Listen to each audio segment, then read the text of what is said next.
The Legend of Korra intro is not as good as the Avatar: The Last Airbender intro. Water. Water. Earth. Earth. Fire.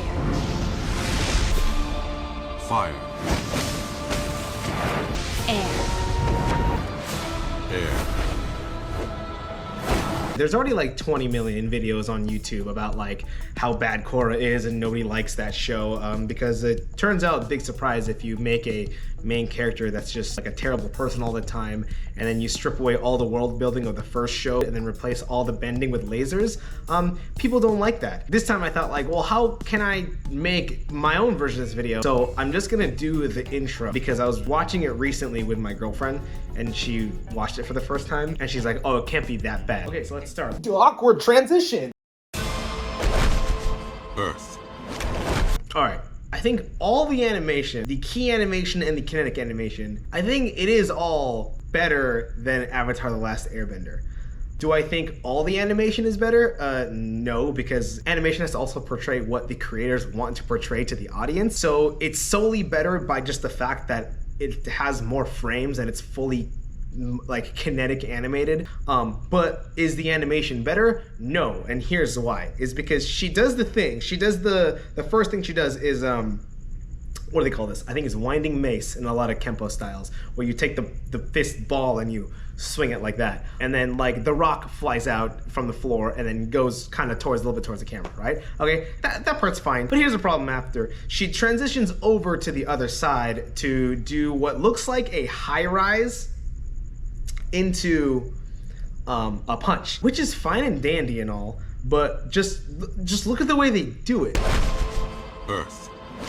I totally get that she just did the winding mace thing that way, right? And what the Kyoshi's doing is she's using like certain arm movements to like transition over into this side and, you know, do blocking and all that kind of stuff. Not blocking as in like fist blocking, but like blocking as in where you stand. And I get it, because like that's what you have to do if you're gonna transition over into another area. I guess you can't just be like this. I mean, you could like high rise and punch that way. She does winding mace that way. I don't exactly know if it's winding mace, don't quote me on it. I'm not an expert in Chinese Kung Fu. She's transitioning over somehow to go into the high rise to punch. But it's just, they animated it like this. Why would they do that? Yes, the animation is very kinetic and it's flowing, and like whoever made it is a very, very good animator, because like, let's be real, kinetic animation is hard as fuck. It looks fucking weird. It looks like she's flailing her arms around because nothing's actually done in real time. So they have to do it in whatever frames they get, and like it just like I don't know what she's doing. Freaking the Avatar: The Last Airbender, the first show, it's really easy. The guy just steps and the rock comes up and he kicks it. Just really simple. You can so clearly see what it is, and it's 2 moves. The guy steps on the ground, rock comes up. He does a side kick, rock flies out. It's that easy. And like in the Kyoshi one, it's like winding mace, weird transitional blocking that they couldn't quite animate like a real human being. High-rise punch, and like the rock doesn't even come up when she does the high-rise. She does the high-rise, and after she's done with the high-rise, the rock comes up as maybe her other hand's the one lifting it up. But if her other hand is the one lifting it up, why would you put so much emphasis on the first high-rise and not on the one that's lifting it up? And then she does the punch, and it just doesn't look good at all. Even though it's animated really well, it's as if someone animated someone doing something stupid really well. Someone animated perfectly a toddler flailing their arms around and throwing rocks all over the place. I also hate that her arm is in this weird position when she punches. Like, I hate that. Like, she should just either tuck it to the side, or if you're gonna punch, you're gonna have your arm up, you know, have it up, or have it angled out, and you're either here, you're here, or you know, you're here or something. Just don't, like, she's just like an uncoordinated person. Okay, let's look at Roku's. Fire. Okay, So that's also terrible. It's very impressive that there's fire coming out of his hands, you know? And I get that it can look cool because there's fire coming out of his hands. And what he's doing is actually kind of practical. What he does is he does 2 strikes, like a high-low, right? Like a boom, boom kind of thing, or whatever he's doing. Boom, boom. He's shooting 2 strikes because you hear, and then he does some sort of like high one here before he swipes this way and he does the fire, which is it was actually kind of a practical move, because if you think about it, doing a low high strike in that kind of sequence, like a pop pop, you know, a lot of boxers do it. They'll do a jab and a jab down low. Like the first jab is just like a feint to get someone's hands up, and the second jab is the actual one that hits the body, which is a practical thing. And then what he does is he turns over. I mean, besides this thing, whatever the third one is, the high one, and then he turns over and does like a whoosh, like a fire swing like that, okay? If you do self-defense like Krav Maga, they do a lot of turning bottom fists. They do a lot of turning bottom fists, like as if someone's right next to you, and then you turn and you strike them, because A, it's a good move that hurts the person, and B, it leads in with your arm first. It doesn't lead with your face first. So if someone's next to me over here and I turn to punch with what essentially will become my backhand if I turn this way, I'll have a lot of power, but I'm leading with my face first, okay?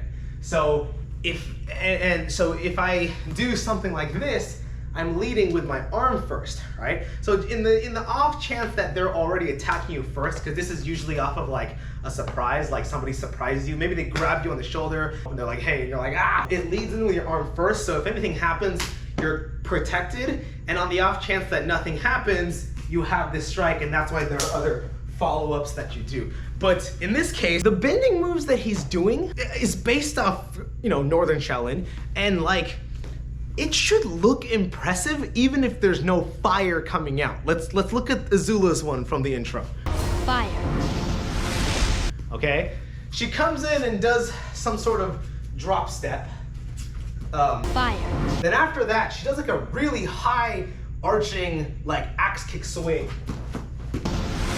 into like a crouching stance. And like, not only is that move sort of fei long or some sort of swipe or something, but the fact that she's landing in a crouching stance is so impressive, because if I land off of that, off a full jump right now, my bones will turn to dust. And the fact that she does it, right?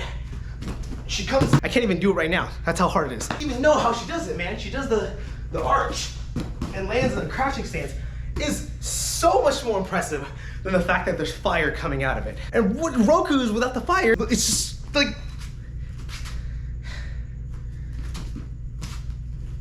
it doesn't look good. It only looks good because there's fire coming out. And again, it's still animated very well. Key animation's very fluid, but it's like a really good animator animated someone flailing their arms around and going like, here's Aang's. Air. I actually like that one. Oh, you thought it was gonna be bad the whole time? No, this one's good. So. Just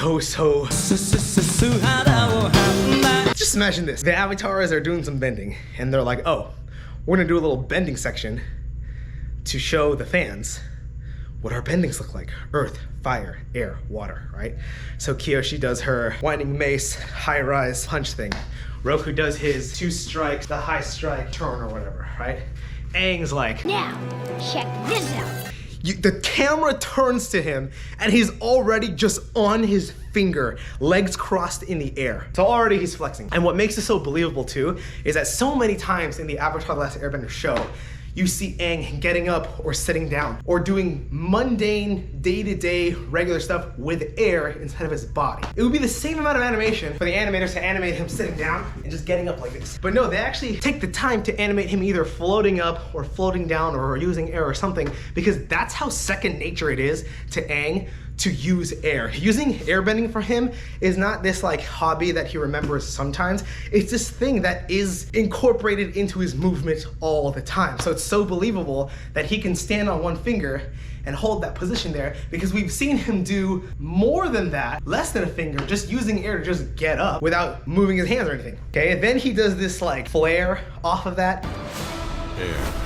he flares his legs. I don't know the actual term for it in Chinese Kung Fu, but like, and you see Zuko do it in like, you know, in some episodes. Like a lot of breakdancing moves were based off of old martial arts techniques. And he does that, and then he kind of like spins, kind of like B-twist spins, like a barrel roll in the midst of it, you know? That almost. Landing on one foot, and then doing like a double kick air thrust to the side. Actually, that's the only part I don't like. One hand shoots that way, and the foot shoots the other way.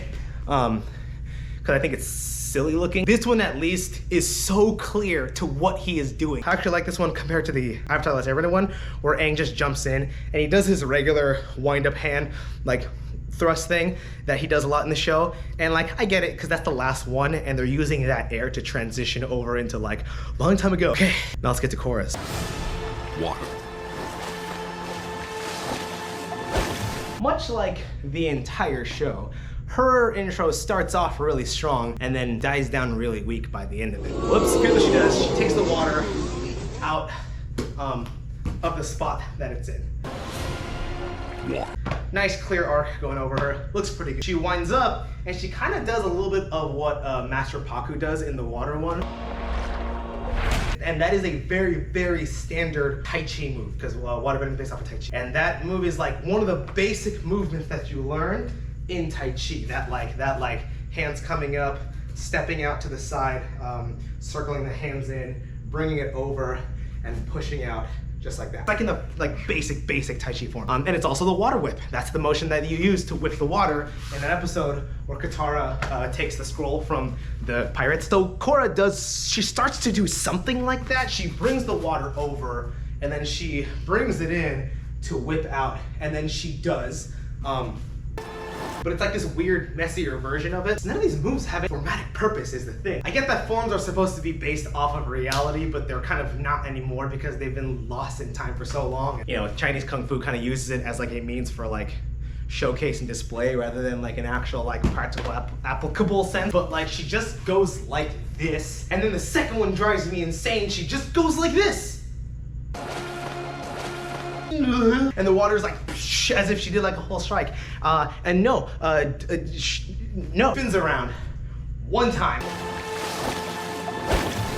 Spins around one time, and the water freaking rotates around her like with the might of Zeus. It's just like, and then she did the standard, the one that I was talking about, high rise strike, which is fine, I guess. I mean, I wouldn't really call that a Tai Chi move. Again, it does look good because all the water is flying everywhere, and I think what they did was they put a little bit more emphasis on animating the elements. My God, does the movements she's doing drive me insane, because she brings the water up and then she goes like this and just goes like that, then goes like this and then spins around and then comes here. Like it's just not good. It's just not good. Just look at how simple the one in Avatar is. It's Master Paku just bringing up the water and doing the basic Tai Chi move, and it works because you understand exactly what the fuck is going on. And it just, even as a kid, when you're watching, you understand the logic of what's going on. Oh, the guy lifts the water, he kind of curls it a little bit, and he shoots it. Oh, the guy kicks the floor, the rock flies out, and then he kicks the rock. Oh, the girl like punches towards the ground, some fire just whoosh, dissipates, and then she does like a whole arcing thing, and it's like, oh. And then like with the air one, that's kind of like hard to understand, but like you get the gist of it by the other three. In the Korra one, it just looks like they're flailing all their arms and legs around, and just rocks and fire is going everywhere. This is what I call, I don't know if this is a real term, animation fetishism. Animation fetishism is when you make a sick animation, like with great kinetic flow and amazingness and everything, but it doesn't do anything. I don't know if anyone's ever watched K. It's that one with like the white cat and the guy, and then there's a fight between the dude on the skateboard, I think his name is like Yata, and then some guy with a fencing thing. It looks so pretty. Like it looks so pretty. Like the guy's on the skateboard and he's like moving around, and he's like while riding the skateboard, and he blocks the sword with the skateboard and shit, and the other guy's like fencing and he's like woohoo, and I'm cool. And it looks really nice. But nothing's actually happening. There's two different kinds of animation, okay? There's picturesque animation and there's kinetic animation. Okay, I lied. There's like 80 million different things of animation, but like you can split most animation into two categories, which is picturesque and kinetic. Picturesque is that when you see more of like what's on one frame, like nice colors in the background, good textures, how it looks, how bright it is, the lighting, the tone. You can look at one frame and you can get the idea of the picturesque animation. The 90s Berserk show, for example, that one had a lot of really good picturesque moments because they didn't have the time and budget to fully make the characters move. So what they spent more time doing was making really cool still shots that looked really nice, that kind of moved a little bit, but you can still look at it for a while because it looked pretty. Versus an anime like Mob Psycho, where Mob Psycho's anime, the models don't look a whole lot cool, like they're just simple cartoons, but like because of that, they're animated so beautifully, and like the motions and everything, and like the feeling and like the weight behind it is all very clear. And what Legend of Korra does is they take the kinetic animation and they jack it up to forever, and that's what they do for bending. Avatar: The Last Airbender, when you would see a bending battle, there's a very clear idea of what's going on. First time Aang fought Zuko, not in the Southern Water Tribe, but in his ship, in his room, where it's like super clear to what's happening. Zuko's trying to shoot him with fire, and Aang is using air to either deflect it to not get burned, or using air to dodge out of the way, right? Very clear to what he's doing. There's even a part where he like ends up upside down, and then Zuko shoots at him, and he uses air to launch himself up from the handstand position behind the poster above it to grab it to wrap around Zuko.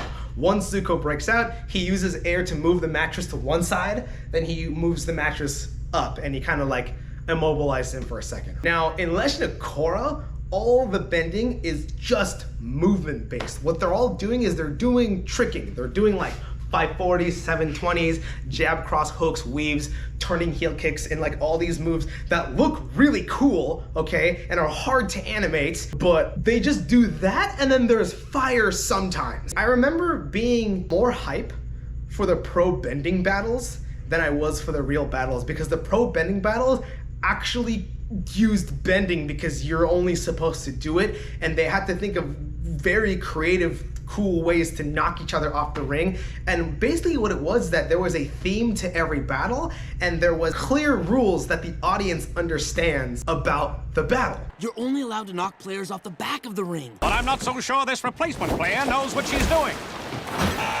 Foul! Over the line! Move back to zone 3! Throw rocks and fire and water at each other and you knock each other off. Same thing with a fight with Aang and Zuko. There's clear rules. One guy's an airbender, one guy's a firebender, right? They're stuck in a small room. Obviously, one dude is the aggressor of that confrontation, and the other person is like the defender. You can see those themes and those motions done in the animation. In Legend of Korra, they're just flipping all the time, and therefore like it's really hard to follow the pace of the battle and who's winning. Which emotional state is each character in? Are they the aggressor, are they the defender, or both, or neither, or all of them, right? And like you just don't know. You just don't know. But when the exact moments you do know is in the pro bending battles, because that's when things are actually thought out. So that's my breakdown on why I think the Legend of Korra theme song intro is not as good as the one from The Last Airbender. I really like The Last Airbender, man. It's my favorite show. I have a tattoo of the Earth sigil on my calf.